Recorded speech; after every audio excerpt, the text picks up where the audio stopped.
ഇതാണ് ഇവിടുത്തെ പുരാതനമായിട്ടുള്ള പള്ളി. AD 593 ഈ പള്ളി രൂപീകൃതമായത്. അതായത് ഒരു 6-ാം നൂറ്റാണ്ടിലേക്ക്, നമ്മളുടെ ഓർമ്മയിലൊന്നും ഇല്ലാത്ത സമയത്ത് പണിത പള്ളിയാണിത്.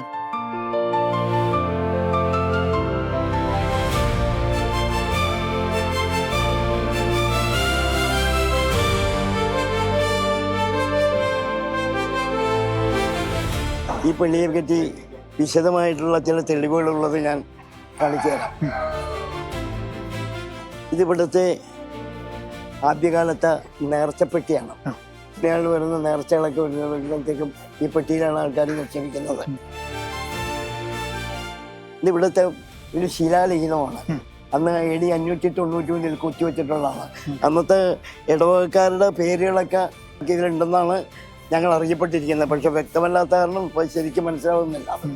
വളരെ നീണ്ട ഒരു ചരിത്രമുള്ള പള്ളിയാണ് ഈ പള്ളി എന്ന് പറഞ്ഞാൽ. ഈ പള്ളിക്ക് ശേഷം അന്ന് ഇടവകക്കാർ വർദ്ധിച്ചതോടെ അസൗകര്യങ്ങളുടെ പേരിൽ പുതിയതായിട്ടുമാണ് ഈ ദേവാലയം നിർമ്മിച്ചത്. ഈ ദേവാലയത്തെ പറ്റി വ്യക്തിപരമായിട്ട് പറയാനുള്ള കാര്യം, കേരളത്തിലെ ക്രൈസ്തവ ദേവാലയങ്ങളിൽ ഏറ്റവും മുൻപന്തിയിൽ നിൽക്കുന്ന ദേവാലയങ്ങളാണ്. തോമസ് ലീയ സ്ഥാപിച്ച 7 പള്ളികൾ കഴിഞ്ഞാൽ അതിൽ അത് കഴിഞ്ഞിട്ടുള്ള പള്ളികളിൽ ഏറ്റവും പ്രധാനപ്പെട്ട പള്ളിയാണ് AD 593 വെച്ചത്. അതോടൊപ്പം യാത്രാ സൗകര്യം കൊണ്ട് ഏറ്റവും കൂടുതൽ അനുഗ്രഹീതമായ ഒരു ദേവാലയമാണത്. കാരണം നാഷണൽ ഹൈവേക്ക് മധ്യത്തിൽ ഈ ദേവാലയത്തിൽ വന്നു പോകാനും വിശുദ്ധനെ ഉണങ്ങാനും നേർച്ച കാഴ്ചകൾ കഴിഞ്ഞും ഭക്തജനങ്ങൾക്ക് വളരെയധികം സൗകര്യമുള്ള ഒരു പള്ളിയാണ്.